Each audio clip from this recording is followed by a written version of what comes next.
out of here. Well, I can't point you in that direction when I'm literally at a standstill. Someone paying her 7 figures to tell her story. People want to hear her voice. Yes, sir. Yes, sir. Yes, sir. Yes, sir. And people want to hear what she has to say. It sucks for them because I have nothing to say. All right. Well, in-session correspondent Gene Cazares joins me now, along with in-session contributors Casey Jordan, Sunny Hostin, also with me, licensed psychotherapist Fran Sherman. Gene, all this time we've been talking about million-dollar offers for Casey's first words, all the expectations that have been built up, and now her lawyer says he's not negotiating paid interviews. Has he not at all, at any time, tried to negotiate any sort of paid interviews for her? Is that what he's saying? He's never done any of that? You know, Ryan, when I asked that specific question, his answer to me was, Casey Anthony is a grown woman. She will decide when and if she does an interview. That was the answer. But I think what I was not expecting was that we are working now to get her into therapy. So my next question was, well, will she go to therapy? He said, absolutely. And that was the way he said it to me. You know, early on, Cheney Mason had told me right at the time of the sentencing verdict that the offers were coming in from experts around the country, that people wanted to help Casey Anthony, professionals, mental health professionals. But there's a big difference between the offers pouring in and Casey Anthony agreeing to participate. It's a big change. Maybe he knows, having talked to her and worked with her, that something needs to be worked out. I know a lot of people all over the country watching the trial had been thinking therapy. Maybe that's something that Casey needs. And Fran Sherman, we talk about therapy. We saw the guest before that was on with Gene yesterday on HLN's Nancy Grace show talking about how certain therapies wouldn't work. What's your take on that? What kind of help does Casey Anthony need? You know, I agree that I do think therapy may help, but I think that it's a very, very long process, and Casey would have to be really willing. You know, you can be the best therapist in the world, and if your client isn't willing to do the dance, to work, then therapy doesn't really matter.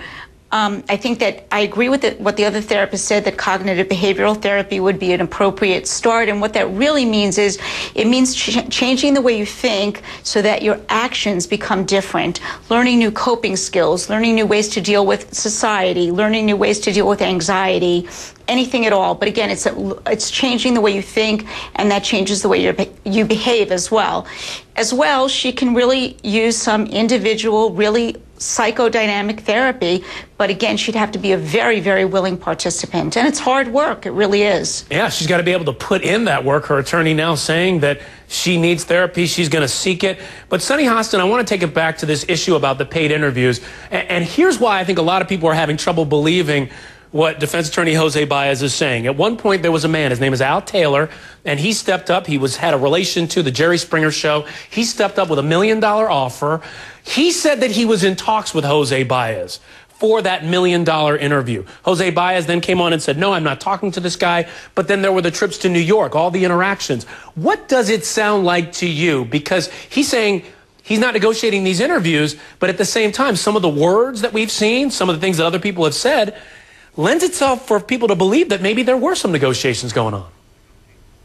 You know, look, Ryan, I think there's no question that something is going on. This is a $1 million, $2 million, $3 million story for Casey Anthony. We know she doesn't have a job. We know she needs money, especially to live her life in the lifestyle she probably wants to live. So I think that there are negotiations going on. Whether or not Jose Baez is doing them, whether or not someone else is conducting them, I think still remains to be seen. I like to take attorneys at their word. And so if he's saying that he is not doing the negotiating, I'd like to believe that that is true. But I believe that we are going to see some sort of paid interview of Casey Anthony sometime in the future. I would have to think so. Then again, if he says he's not doing it, Sonny, you bring up a great point. Maybe somebody else is doing it.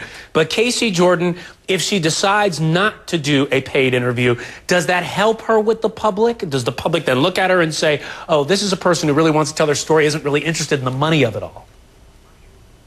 Oh, you're saying if she declines to do an interview, but then puts the word out that she's declining to do an interview in order to score points with the public? I'm saying that she decides to do an interview, she doesn't take any money. She just goes out and does an interview and says, I'm doing this for free. I want to tell people my side of things.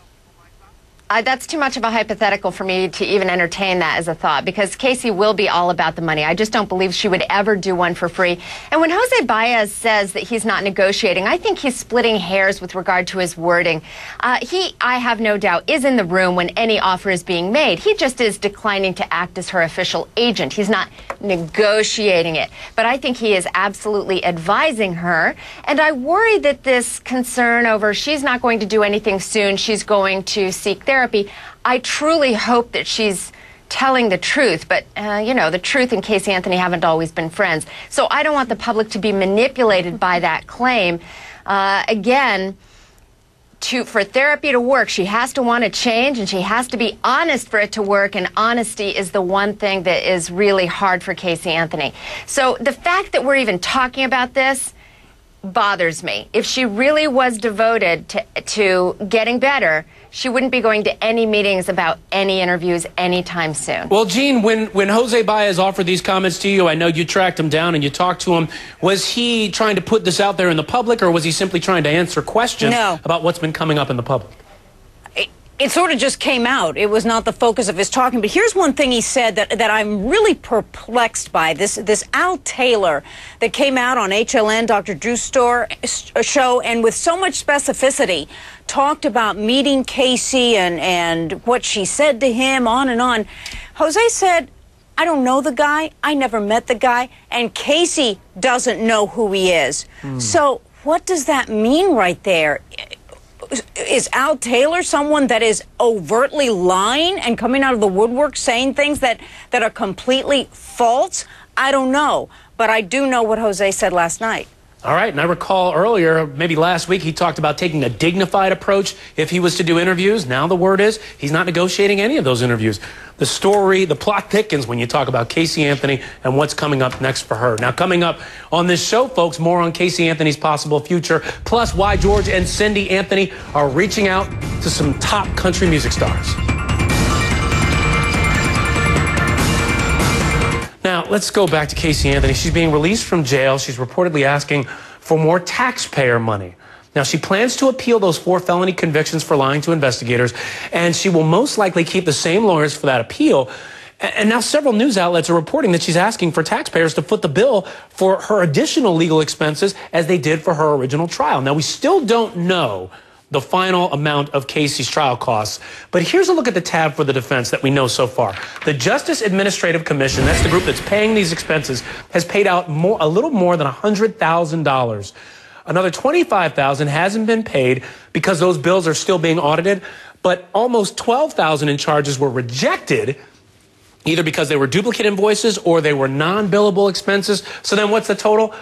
Just over $138,000. One more important thing to note here, the total cost for the defense was much higher than that. That's just the amount that was billed to the state. So that's just what the taxpayers are paying that we know of now. Now, taxpayer dollars also cover the cost of investigation, prosecution expenses, sequestering a jury, security, things like that. There's also a hearing in August to try to get Casey to reimburse the state for the cost of the investigations of the trial. But here's the thing. If she wins the appeal, she most likely won't have to pay any of that money back. Let's bring my panel back to talk about this money of costs. Sonny, I just got to ask you, you look at a situation like this, Casey was declared indigent for the trial, but should the state be picking up the cost for her appeal? I'm not troubled by that, Ryan, and that's because that's how our system works, right?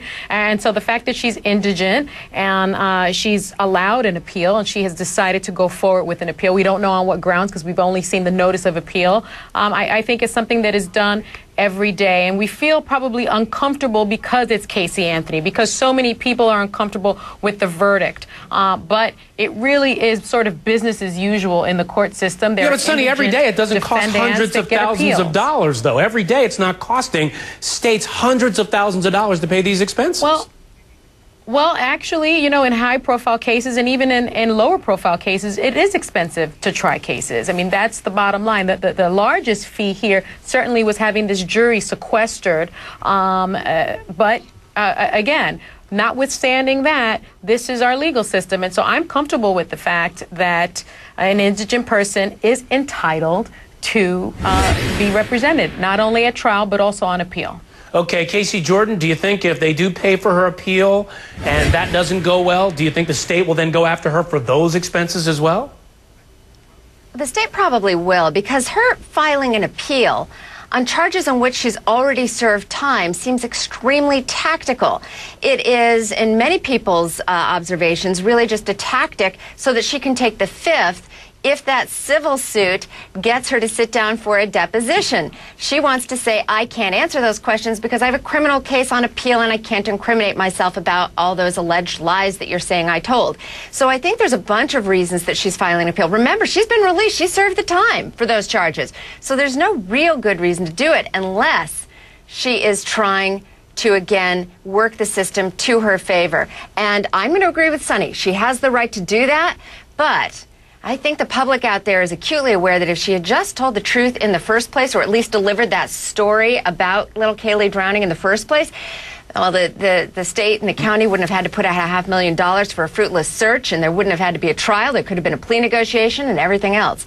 So this one's going to be a tough one to call. Gene, here's the mind-boggling part about that, and Casey just touched on this. She admitted, or excuse me, the defense admitted in an opening statement that these were lies, okay? She was convicted on these things. What happens at the appeal? I don't know how this is a winnable appeal at this point. Well, I think it's based on several things, that the statements were not voluntary, and then a couple of constitutional issues. But in line with what Casey's saying, here's one of the challenges. She is indigent at this point, and that is why everything is being paid for. She's indigent, on the verge of a six-figure deal for an interview. So is that someone that's truly indigent? And I think this is all going to get very convoluted. And, you know, the reports are saying that any interview is 6 to 9 months away. Well, is that in time for an appellate process to conclude? I think it's going to become very, very messy as we keep going. We've got to watch and keep all the suits in line, because there's going to be many. Okay, and folks, we have a big update in the Casey Anthony case. We've just learned that Judge Perry ruled that the names of the jurors will now be sealed until at least October. Remember, this was a big controversy. Media outlets were asking if the names of the jurors could be released. They wanted to reach out to them. The concern was that maybe these folks would suffer from threats, other things going on. There had already been some threats against some jurors. So, Sonny, let me bring you into this. This is something that all of us, Gene, Sonny, Casey, you know, all of us have been talking about for a long time. Sonny, what's your take on this? Because it seems that at least for the next couple of months, these jurors' names will not be revealed. I think that's the right call. I mean, let's face it, this story gripped America. People were really outraged by this verdict, and we heard of people sort of coming out against the jury, even threatening the jury. And so legally, certainly this judge, there's precedent, he has to release their names. But he also has within his discretion this cooling off period to give people time to cool off, to give the public time to almost try to forget about the Casey Anthony case, even though I think that's a long time coming. So October, is that sort of the appropriate cooling off time? I think we're getting there. We're getting there. So you've got September, you know, July, August, September, October. We may at that point have them released, or Judge Perry may decide, you know what, people haven't cooled off enough, and so he may then extend that period of time. But I think it's the appropriate call. All right, and again, the breaking news: Judge Perry ruling that the jurors' names will not be released until at least October. Big development in the Casey Anthony case. Jose Baez says the Casey circus is over. He says there are no plans for Casey to talk, and that she just wants to get her life back together. But here's the question everybody's asking. Does anyone buy it? But first, the breaking news tonight: the names of the Casey jurors are going to be kept private, at least for now. Remember, this was a big thing Judge Belvin Perry was considering. He just handed down the ruling. He's worried about their safety, which is why he wants to keep their names sealed. So here's the ruling. Judge Perry ordered the names of the 14 jurors to be kept secret until October 25th. 3 jurors have already gone public, but all those other jurors who have not, they will continue to have their names undisclosed, not be revealed in this case. My panel's back. Criminal defense attorney Drew Findling and Michelle Suskauer, they're both with us. Joining us from Miami as well, psychotherapist Fran Sherman. All right, a lot of news coming out. And first, Drew Findling, I want to ask you about this development with Judge Perry and these jurors' names not being revealed, because I think a lot of us lawyers, we go back and forth on this issue. Well, in Florida, there's the sunshine laws. All this stuff should be revealed. On the other hand, these folks are facing threats. One person moved out of the state of Florida and retired because he was facing threats. Was this the right decision for Judge Perry? I think it was the right decision, and I think there's a twofold analysis.